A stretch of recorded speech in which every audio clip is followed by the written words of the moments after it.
कृतज्ञता प्रकट करो। आप कोई ऐसी वस्तु नहीं है सज्जनों माताओं, फूल तोड़ोगे तो वृक्षों से तोड़ोगे, ये वृक्ष आपके नहीं है। गंगा जल चढ़ाओगे तो नदियां उसी की है, दूध चढ़ाओगे तो गाय उसी की है। कौन सी ऐसी वस्तु है जो आप मां को चढ़ाओगे? कोई वस्तु ऐसी नहीं है जो मां को आप उसी की वस्तु आप उसको कैसे अर्पण करोगे? लेकिन भूख तुम्हारी है, प्यास तुम्हारी है, आराम तुम्हारा है, इसको यदि त्यागते हो तो यही मां के प्रति आपका समर्पण भाव है। भूख आपकी है, उसको त्यागो। आराम आपका है, उसको त्यागो। विकार आपके हैं, उसको त्यागो। विषय आपके हैं, उसको त्यागो और मां के प्रति अपनी कृतज्ञता प्रकट करो। पूर्व काल में हालाहल नाम के दैत्य हुए। देवताओं ने, विष्णु भगवान और शिव जी ने देवताओं की ओर से युद्ध किया। 5000 वर्ष तक युद्ध चला और बड़ी कठिनता से देवताओं को विजय प्राप्त हुई। वैकुंठ में भगवान विष्णु और शिवलोक में शिव जी पहुंचे। भगवती महाकाली जो भुवनेश्वरी से प्रकट हुई थी, शिव की संहार शक्ति बनकर के रहती थी। अभी पार्वती और सती का प्रादुर्भाव नहीं हुआ था। और ये महालक्ष्मी, महाकाली और महासरस्वती देवियों की 3 संज्ञा है। आपने तीसरे दिन की कथा में सुना था। भुवनेश्वरी ने अपने रूप से प्रकट करके इन 3 देवताओं को 3 शक्ति दी थी। तो महालक्ष्मी और महाकाली के सामने अपनी अपनी विजय गाथा गा रहे थे और ये दोनों मुस्कुरा रही थी। मुस्कुरा इसलिए रही थी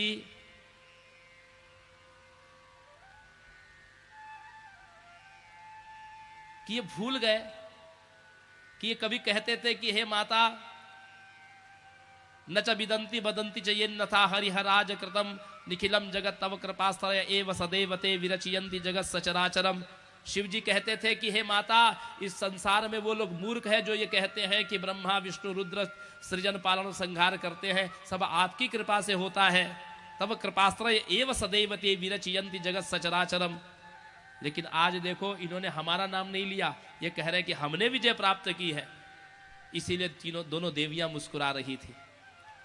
अच्छा, जब इनकी दृष्टि पड़ी विष्णु भगवान की और शिव जी की, इनको लगा कि देखो, इनको हमारे विजय श्री से ईर्षा हो रही है।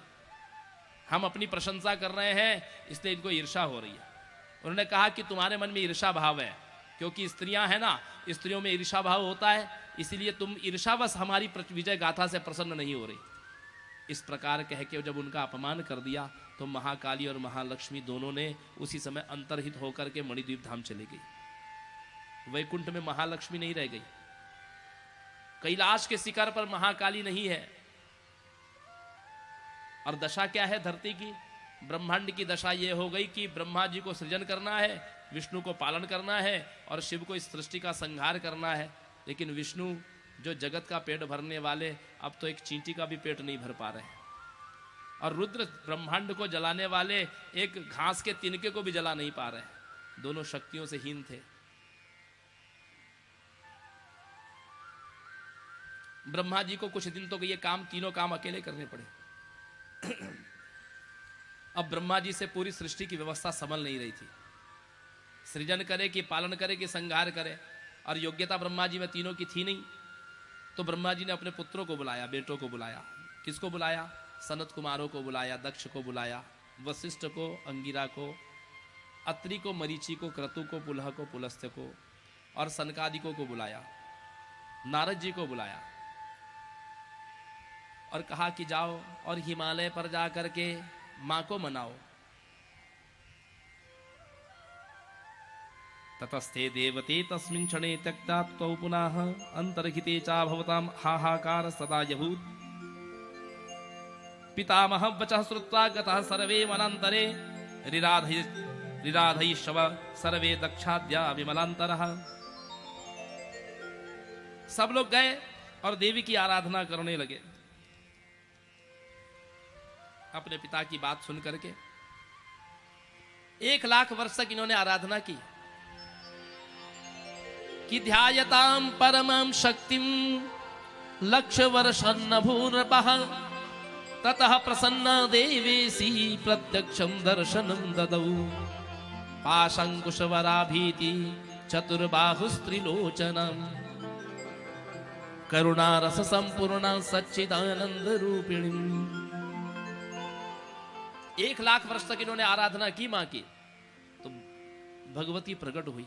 देवी का रूप कैसे है? बोले चतुर्भुज रूप है, 4 भुजाएं हैं, एक हाथ में पाश है, एक हाथ में अंकुश है, दाहिने वाला ऊपर वाला हाथ पाश, बायां ऊपर का हाथ अंकुश, दाहिना नीचे का हाथ वर मुद्रा और बायां नीचे का हाथ अभय मुद्रा। वर मुद्रा, अभय मुद्रा, और 3 लोचन है मां के। चतुर्बाहु त्रिलोचनाम, 3 नेत्र है। ये सूर्य है, ये चंद्रमा है और ये अग्नि नेत्र है। करुणा रस से भरी हुई है मां। मां ने कहा कि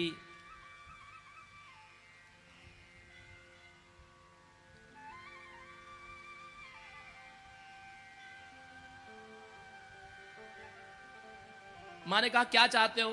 तो देवताओं ने कहा कि हे माता, ऋषियों ने कहा कि भगवान विष्णु और शिव जी स्वस्थ हो जाएं।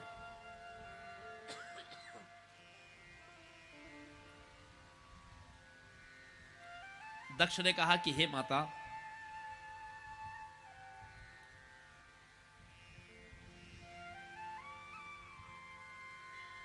दक्षोत पुनरप्याह जन्म देवी कुले मम भवे तामते ये नाहम कृतकृत्यो भवे इति।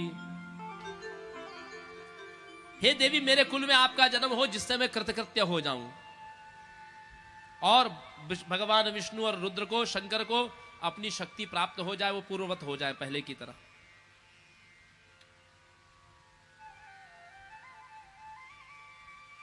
तो मां ने कहा मयशक्तोरवमानाच्च जातावस्था तयोर्द्वयोः नैता तादृशः प्रकर्तव्यो मे पराध कदाचन। देखो, इन दोनों ने मेरा अपमान किया है, हमारा अपमान किया है, इसलिए इनकी ये दशा हुई। इसलिए किसी भी प्राणी को कभी भी देवी का अपमान नहीं करना चाहिए, क्योंकि दिव्यापराध का कोई प्रायश्चित इस धरती पर नहीं है, याद रखिएगा। आप किसी का भी अनादर करो, भगवान विष्णु के अनादर का प्रायश्चित है, शिव के अनादर का प्रायश्चित है, देवताओं के अनादर का प्रायश्चित है, झूठ बोलने का, चोरी करने का, सबका प्रायश्चित इस संसार में है। ये करने से ये पाप नष्ट हो जाएगा, वो करने से वो पाप नष्ट हो जाएगा, लेकिन दिव्यापराध का कोई प्रायश्चित संसार में नहीं है। देवी का अपमान करने वाले को बहुत कष्ट झेलना पड़ता है, उसके अपराध का कोई प्रायश्चित है ही नहीं। इसलिए देवी के अपराध से, देवी की निंदा से बचो, देवी की निंदा करने से बचो। कोई देवी की भक्ति में जोर जोर से स्तुति कर रहा है, आप उसकी बुराई मत करो। कोई देवी को सूखा फूल ला करके चढ़ा रहा है, कोई उसकी वस्तु ऐसे ही है, उसकी हंसी मत उड़ाओ। कोई व्यक्ति टूटे फूटे मंत्रों से मां की स्तुति कर रहा है, उसकी आवाज अच्छी नहीं है, बेसुरे भाव से वो मां का जस गा रहा है। आप बहुत अच्छा गाते हो लेकिन वो बेसुरा है, लेकिन मां की स्तुति कर रहा है, उसकी हंसी मत उड़ाओ। आप बहुत अच्छे डांसर हैं, आपको कथक आता है, भरतनाट्यम आता है, बहुत अच्छे आप नृत्य हो, और कोई उल्टे सीधे हाथ हिला करके कूद करके नाच रहा है, उसकी हंसी मत उड़ाओ। कोई बाल खोल करके झूम रहा है, देवी का स्वरूप मान करके अपने आप को खेल रहा है, उसकी हंसी मत उड़ाओ। ये सब दिव्यापराध है। सबको अपनी अपनी मस्ती में रहने दो। आप अपनी मस्ती में रहो, उसको उसकी मस्ती में रहने दो, क्योंकि बिना देवी की इच्छा के कोई व्यक्ति सांस भी नहीं ले सकता। बिना देवी की इच्छा के कोई उनका गुणगान नहीं कर सकता। बिना देवी की इच्छा के कोई उनकी कथा में बैठ नहीं सकता। बिना देवी की इच्छा के कोई पागलों की तरह चिल्ला नहीं सकता। सब में उसी की इच्छा होती है, ऐसा कोई कार्य नहीं जिसमें उसकी इच्छा ना हो। हमने बताया उसकी इच्छा के बिना पत्ता भी नहीं हिलता। इसलिए दिव्या अपराध से बचो। आप जगत के न्यायाधीश मत बनिए।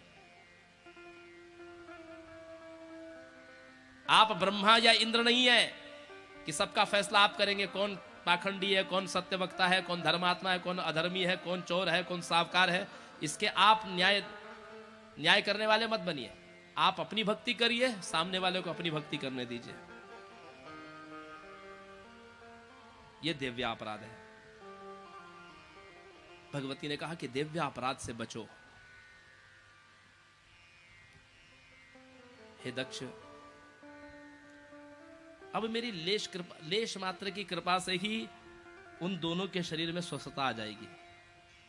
बहुत प्रयोजन, बहुत ताकत नहीं देना मुझे, केवल लेश मात्र कृपा से ही। मां कह रही है, अधुना मत कृपा लेशाक शरीरे स्वस्थता तयो हो। मत कृपा लेशा, मेरी कृपा की एक लेश मात्र से दोनों स्वस्थ हो जाएंगे। और सुनो, भविष्यति चते शक्ति त्वद्गृहे क्षीर सागरे जनिष्यास्तत्राभ्याम प्राप्यस्था प्रेरिते मया। अब मेरे ही श्रीअंग से दो शक्ति प्रकट होंगी। मेरे महाकाली रूप जो पहले दिया था मैंने शिव को, और महालक्ष्मी दी थी भगवान विष्णु को। अब मैं क्या करूंगी? बोले अब मैं लक्ष्मी के रूप में क्षीर सागर से उत्पन्न होंगी। जब समुद्र का मंथन होगा तो मेरी शक्ति जो महालक्ष्मी थी, अब वो केवल लक्ष्मी नाम से विष्णु की भार्या बनेगी, समुद्र मंथन से प्रकट होगी।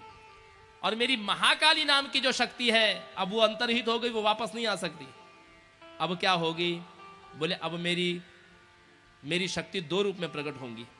पहले तो वो तुम्हारी पुत्री सती के नाम से विख्यात होगी, फिर वही सती गौरी के नाम से विख्यात होगी, और उन्हीं गौरी के श्रीअंग से महासरस्वती और काली नाम की शक्ति मेरी उत्पन्न होगी, जो हिमवान के यहां पर होंगी।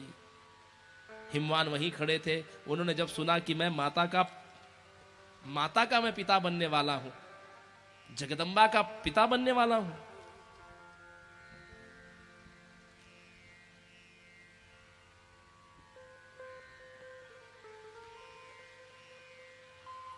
इधर सती रूप से मां दक्ष के यहां आई।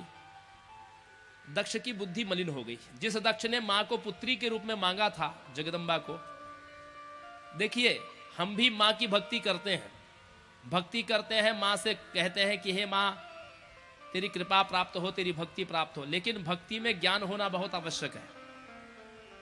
यदि भक्ति ज्ञान के बिना की जाती है तो ज्ञान के बिना भक्ति अंधी होती है, और ज्ञान भी कोरा ज्ञान बिना भक्ति के लंगड़ा होता है। ज्ञान तो है लेकिन भक्ति नहीं है, तो ऐसे ज्ञान का कोई प्रयोजन नहीं। भक्ति और ज्ञान दोनों संयुक्त होने से ही जीव का उद्धार होता है।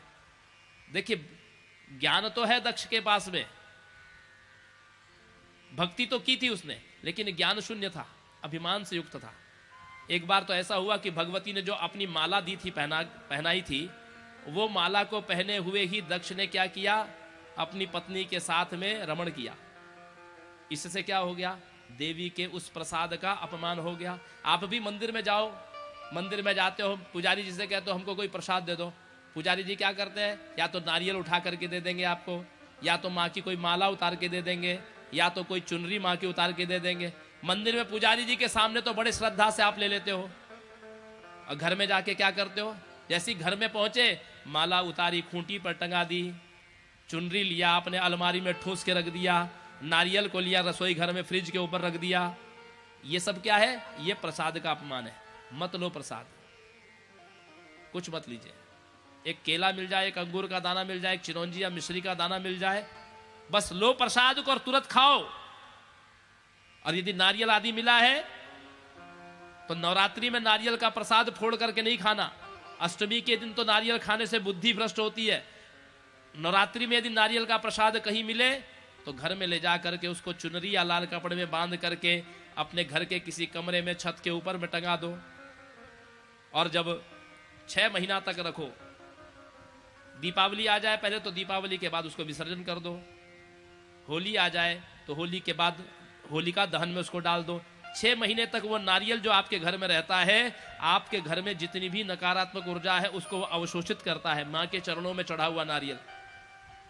और यदि ब्राह्मण ने निर्देश दे दिया पुजारी जी ने कि जाओ इसको भोग लगाओ, तो उस नारियल को अच्छे से फोड़ो पवित्र जगह पर, उसका गुदा निकालो और उसको क्या करो, उसको बारीक बारीक चूरा करके उसके लड्डू बना लो, अथवा तो उसकी खीर बना लो, और सारा परिवार मिलकर उसको ग्रहण कर लो। नमक वाले या तेल वाले पदार्थ इडली के साथ में नारियल की चटनी मत बनाना। समझ में आई बात? नमक और तेल उसमें नहीं मिलाना। यदि मां का प्रसाद है तो उससे कोई मीठी वस्तु बनाना। इस प्रकार से मां के प्रसाद का सम्मान करो। तो दक्ष की जब बुद्धि बिगड़ी तो अपनी पुत्री और शिव अपने जामाता, इन दोनों से उसने वैर ठान लिया। प्रसाद का अपमान ही बुद्धि को बिगाड़ता है और बुद्धि नाशात प्रणश्यति, व्यक्ति का नाश हो जाता है। शिव जी को और सती को जब यज्ञ में नहीं बुलाया, सती गई पिता के यज्ञ में, शिव जी की बात भी नहीं मानी। और इन्हीं सती, जब शिव जी रोकने लगे, भगवती सती कोई, सज्जनों माताओं, कथाकार ऐसे कह देते हैं कि सती शिव जी की बात मान करके नहीं गई, लेकिन देवी पुराण कह रहा है कि सती जानबूझ करके गई, क्योंकि सती ने देह त्याग करना था। सती को दक्ष ने कामना की थी कि आप मेरी पुत्री बनो, लेकिन सती पार्वती बनना चाहती हैं पूर्ण रूप से। उसको देह शरीर, दक्ष के शरीर का त्याग करना है और शिवजी उनको रोक रहे हैं। उसी समय सती ने क्या किया? सती ने बड़ा क्रोध का रूप धारण किया। देवी पुराण में कथा आती है कि सती 10 रूप में प्रकट हो गई। पूरब, पश्चिम, उत्तर, दक्षिण, ईशान, अग्नेय, वायव्य, नैऋत्य, ऊर्ध्व और अधो, इन 10 दिशाओं में 10 महाविद्या बन के प्रकट हो गई। काली, तारा, छिन्नमस्तिका, षोडशी, बगला, भुवनेश्वरी, त्रिपुर सुंदरी, धूमावती, भैरवी, मातंगी, कमला। ये 10 महाविद्या के रूप में ही सती प्रकट हुई है और ये 10 दिशाओं में व्याप्त हो गई। शिवजी थर-थर कांपते हुए पसीना पसीना हो गए। भय के मारे शिवजी, शंकर जी मूर्छित हो गए। तब भगवती सती ने अपने इन 10 महाविद्या स्वरूप को समेटा और फिर दक्ष के यज्ञ में जाकर अपने देह का त्याग किया है। इसीलिए सती के जहां जहां अंग बने वहां वहां महाविद्याओं की उपासना होती है। सज्जनों माताओं, नाभि से ऊपर के जहां पर अंग और आभूषण गिरे वहां पर वैदिकी पूजा होती है, और जहां पर नाभि से नीचे के अंग आदि गिरे, आभूषण गिरे, वहां पर मां की वाम मार्ग से तांत्रिकी पूजा होती है। जहां पर मां के नाभि से ऊपर के अंग और आभूषण गिरे, उन स्थानों पर चैत्र और आश्विन नवरात्र में विशेष उपासना होती है। और नाभि से नीचे के अंग और आभूषण जहां मां के गिरे हैं, वहां पर आषाढ़ के गुप्त नवरात्र में मां की उपासना होती है।